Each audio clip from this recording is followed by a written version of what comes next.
going on?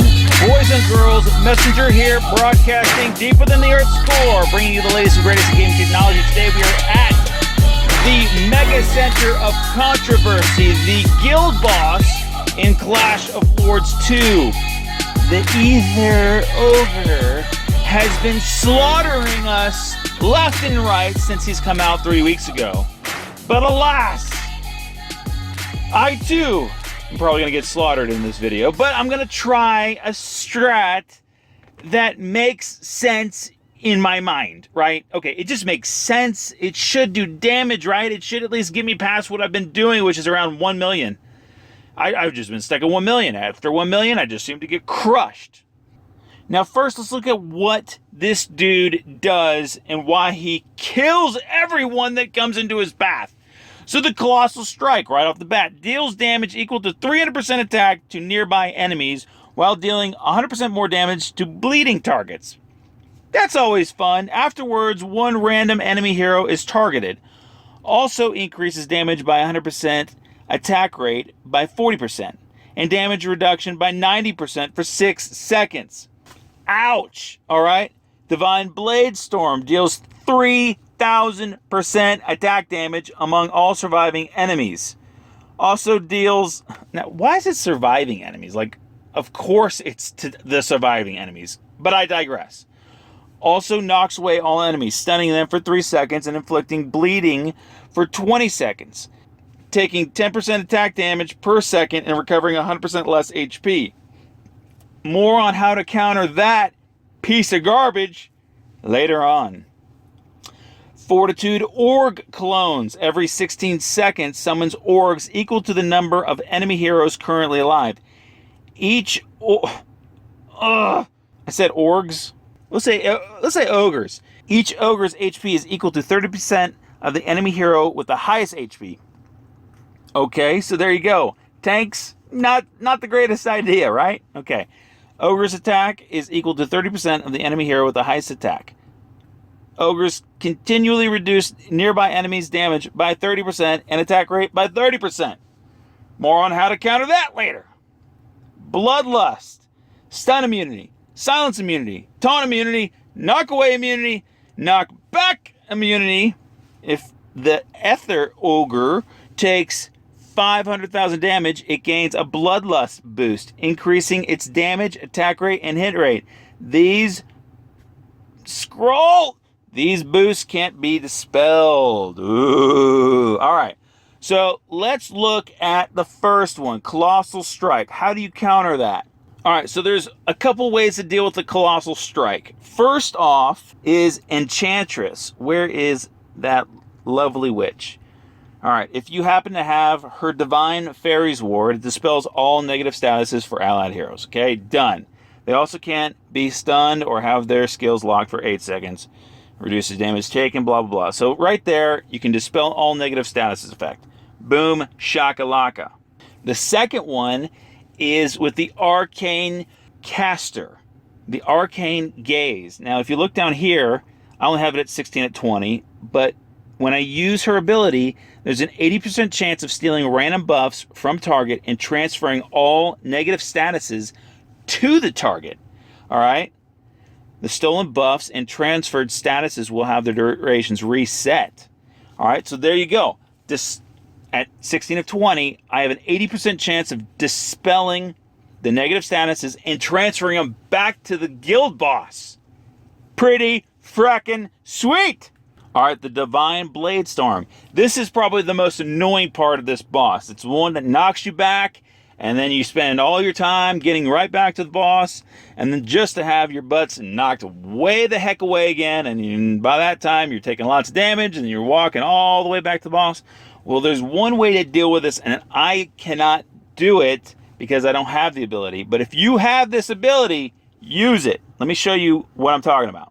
This is where the fabled Demon Slayer comes into play. Specifically, his Leo ability, Divine Deathlock. So this is what you do. You put in like your Arcane Caster or your Enchantress, whatever, someone that flies. Let him go and aggro the boss. Once he's aggroed, you drop in Demon Slayer and you push his Leo ability, which is the Divine Deathlock. hurls gnarly chains, and pulls 2 furthest enemy heroes close, stunning them for 3 seconds. Now, you're not going to get the stun off, but if you put the Demon Slayer at the edge of the map, he's going to pull the guild boss all the way to the edge of the map now. So then you can drop all your heroes right on the edge between the guild boss and the edge of the map. You can drop them right there. So every time you get knocked back, you're just going like 2 feet, and then you're right back on them. That's how you counter that knockback. You're welcome. All right, so the Fortitude Ogre clones. How do I deal with them? Well, you just got to go to the anti-Sharon character to find out how to deal with that crap. And that would be none other than Wonton. Now, obviously, I don't have Wonton put up all the way, but look at what he does. He does damage to clones. In fact, he does double damage to clones. So you smash that when those clones are out. Hopefully you do some damage to it. Yada, yada, yada. And nothing really you can do about Bloodlust. That's just a pain in the butt. But alas, these 3 you can deal with the strategy I gave you. Now, it's going to be hard for me because I don't have Demon Slayer's Divine. If I had Demon Slayer's Divine, I could probably put out some deeps. But I don't. So this is the lineup I'm going with. All right, so I've got to have my Arcane Caster, my Enchantress. For the Dispels, I'm using Berserker because, you know, he can fly back once he gets knocked away.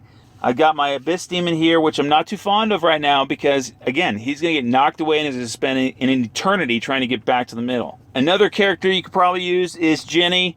I have never even touched this dude, but he can teleport, so that's another thing that you would want to use to get to the boss again after he knocks your butt back. And then obviously I'm using Wonton. So Arcane Caster, Enchantress for the Dispels, Berserker to get back to the middle, Abyss Demon hopefully so I can get some heals off, and Wonton to do some damage to those clones. So let's just see how well I do. My theory is sound. And I really wish I had Demon Slayer and his Divine, but I don't. But whatever, we're going in hot. We're going to use the strat. See what we can do. So I'm going to use Berserker first. And, you know, I do have his Leo ability. So, you know, that'll help out some too. So once Berserker gets knocked back, I plan on dropping everybody else in there. But we'll see. I don't know. We'll see what happens. I like the strat. I think I'll be doing all right. Okay, so there's one clone. He just did his work. I'm going to use Berserker to get back to the middle. Fist Demon, do your thing. All right, I'm using his Divine. There's the kickback I was talking about. It just stinks. You can't do nothing about it right now. All right. I am healing right now, so he hasn't used that part of it. Or he has. Okay, Wonton, doing some damage on the clones. Fist Demon, get my heals back. There it is. Okay. Oh, I couldn't use Enchantress. I couldn't use Enchantress in time. Oh, you terrible, terrible person. Okay, use that one. We're still in this. We're still doing some work. Come on, let me use my panda. Oh, they really messed me over because I couldn't use my Enchantress ability. Oh, failed first attempt. All right, 1 million. Again, see how bad that freaking kickback is? If you have Demon Slayer, you just aggro the boss and then you put your dudes between the wall and him. Like, I would put Demon Slayer, I would put a cast, you know, I would put someone that flies and he would go all the way to the boss, aggro the boss, then I would drop Demon Slayer right over here, you know, and use that Leo ability. The guild boss would fly over to Demon Slayer, and then I would drop everyone else between the guild boss and this wall here, and they would all stay right there when he gets kicked back. They just can't go past the wall, obviously. So that's the strat with the Demon Slayer. If you have Demon Slayer, you can do a lot of damage. Other than that, you're just gonna get knocked back all day, which just sucks. All right, so there's a kickback. Here we go. We're going in hot. I'm gonna use that ability. Gonna use. All right, there's that. Gonna use the Arcane Caster. I have no idea if I transferred anything, but I hope I did. Using those things. Boom, shakalaka. Okay, I'm using the dispel. I just used it. There's the dispel. Everybody should be okay. I should be able to get some heals off. I'm going to use Arcane Caster again. There it is. Heal. Heal. Oh, I wish you could see when he puts off the debuff. I can't tell when he does it. All right, here we go. Arcane Caster again. Oh, putting some damage there. There's that debuff that I just transferred over to him. All right, there was the Divine Blade Storm. Okay, did a lot better that time. Almost 2 million. All right, so let me look at the skills again. All right, so the Divine Blade Storm is the one I want to counter. The Colossal Strike sucks, but the Divine Blade Storm is the one I want to dispel when I see it. Right? Right? Okay, let's try it again. Last time, we're getting a little bit better. Again, it's the knockaway that just sucks. Come on. We want 2 million. We're going for 2 million this time. We did a lot better, but we can do... All right, there's the Divine Blade Storm. There we go. We're going in hot. Let's dispel it and do work. Flying in there. Put some damage on him. Woo! Dispel. Going in. All right, here we go. Do work, fellas. Do work. All right, I'm waiting for Arcane Caster to get her ability back. Divine Blade Storm. Counter it, right? Hopefully I put it onto him. No idea if I did or did not. Berserker, get back in there. Do work. Oh, I really want to use my Panda ability, but I just can't right now. Okay, there's that. Counter it, dispel, right? Hopefully. Ah! Do work. This is like terrible. I'm not even doing any damage, it feels like. Oh, come on. Whew. Oh, that one hurt. That one just straight up hurt the noggin. Oh. 1 million. All right. That one sucked. But that's the strat. Obviously, I just got to figure out when to use the abilities correctly, because I obviously didn't do it right the second time. Or, I mean, the third time and the first time. Second time I did a lot better. But that knockback is just the worst thing to deal with. So if you can figure out a way to get the boss off to the side, you'll have a lot better luck. Anyway, guys, hope you enjoyed the video. This is Guild Boss Episode 2 signing off. Like, subscribe, share, all those things. If you share the video, please leave a comment down below so I can feature your comment in the next video. But that's all for now, Messy Gaming Army. I hope you have a great day. Peace!